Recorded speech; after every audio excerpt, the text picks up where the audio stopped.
بسم الله الرحمن الرحيم الحمد لله رب العالمين والصلاة والسلام على رسول الله صلى الله عليه وسلم زاري تفكر بميل رئيس علماء من اندالو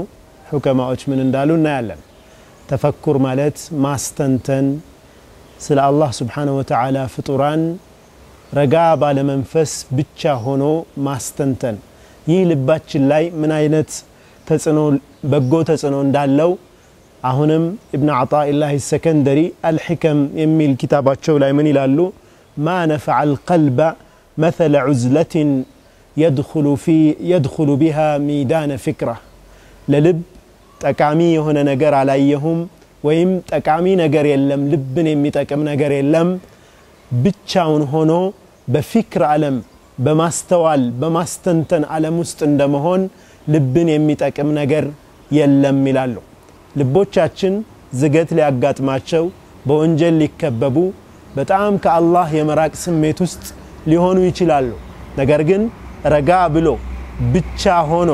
አላህ Subhanahu Wa Ta'alaን ማስታወስ ስለ ፍጡራናቹ ማስተንተን ስለ አኺራ ማሰብ ስለ ሞት ማሰብ እነኚህ የፍክር ዓለሞች ቀልብን ሐያት በመስጠት ልብን በማረጋጋት ትልቅ ሚና አላቸው አላህ Azza wa Jalla በቁርአን ላይ በተደጋጋሚ አያዎችን ሲቋጭ لقوم يتفكرون لقوم يعقلون لأولي الألباب ለልቦና ባልተቤቶች ለሚያስተነትኑ ሰዎች ለሚያስቡ ሰዎች ይላል አላህ Subhanahu Wa Ta'ala ማሰብ ማስተንተን ያለንም መጥፎ ነገር አስበን አስተንትነን አፍርሰን አዲስ ስብዕና የምንገነባበት ነው ፈረንጆችም ይህንን አስመልክተው beginning to think is beginning to be undermined ማሰብ መጀመር መፍረስ መጀመር ነው ራስን ማፍረስ የሚጀመረው መጥፎ ባህሪን ማፍረስ የሚጀመረው ዝግ ብሎ ማሰብ ሲቻል ነው ቁጭ ብለን ማሰብ ስንችል ነው ከሁሉም ራቅ ብለን ስለ ውስጣችን ማስተንተን ስንችል ነው ያኔ መጥፎ ባህሪዎቻችንን መቃኘት ማሰስ እንችላለን ማፍረስ እንችላለን ወደ ጥሩ ባህሪ ለመገንባት የሚያስችለንን ውሳኔ ላይ መድረስ እንችላለን ነብያችን አለይሂ ሰላቱ ወሰለም تفكرنا اسملكتو من يلالو تفكروا في خلق الله ولا تتفكروا في الله فإنكم لن تقدروا قدره بالله فطر الله استنتنوا بالله لاي اتستنتنوا بالله سبحانه وتعالى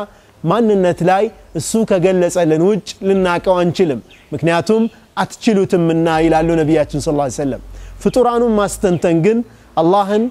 ትልቅ ቦታ እንድንሰጠው ልባችን ላይ አዘማው የአላህ ታላቅነት ልባችን ላይ እንዲሰፍር ስለሚያደርግ እጅጉን ይበረታታል ነብያችን አለይሂ ሰላቱ ወሰለም ነብይ ከመሆናቸው መልእክተኛ ሆነው ከመላካቸው በፊት ምን አይነት ዒባዳ ነበር የሚያደርጉት ዒባደቱ ተፈኩር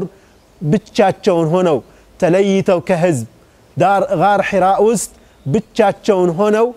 የማስተንተን ዒባዳ ውስጥ ነበሩ ሌሎቹ ሰዎች ለምሳሌ እና አቡበክር ሲዲቅ ረዲየላሁ ዐንሁ ሁከማዎች ጋር ጥበበኞች ጋር ቁጭ ብለው ህክማ ማድመጥ የበለጠ ያስቡ የበለጠ ይመርጡ ነበር ነገር ግን ረሱል አለይሂ ሰላቱ ወሰለም ለየት ብለው ከሰው ርቀው ብቻቸውን ማስተንተንን ከባድ ቦታ ይሰጡት ነበር ያ ማስተንተናቸው አላህ Subhanahu Wa Ta'ala ለወህይ እንዲዘጋጁ ብቻቸውን ያስተነተኑትን አላህ Subhanahu Wa Ta'ala ለማወቅ ያደረጉትን ጥረት በወህይ አድርጎ ደግሞ اقرأ باسم ربك الذي خلق الإنسان من علق ይህ አያ ከወረደበት ጊዜ ጀምሮ ደግሞ በወህይ እየታገዙ ሪሳላቸውን ለማድረስ በቅተዋል ተፈኩር ይህን ያክል ቦታ ያለው ከሆነ ትልቅ ዒባዳ ከሆነ ሁላችንም በጊዜያችን ውስጥ በቀን ውስጥ የተወሰኑ ደቂቃዎች ለተፈኩር ጊዜ መስጠት ይኖርብናል ተፈኩሩ ሰዓቲን خير من قيام الليل ሌሊት ቆሞ ከመስገድ ይልቅ አንድ ሰዓት ተፈኩር ማድረግ ይሻላል ሊበልጣል ያሉ ዑለማዎችም ተሰምተዋል ኢንሻአላህ ለተፈኩር ትልቅ ቦታ ልንሰጥ ይገባናል እላለሁ وصلى الله على سيدنا محمد وعلى آله وصحبه وسلم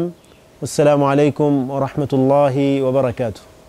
الحكمة ضالة المؤمن الحكمة ضالة المؤمن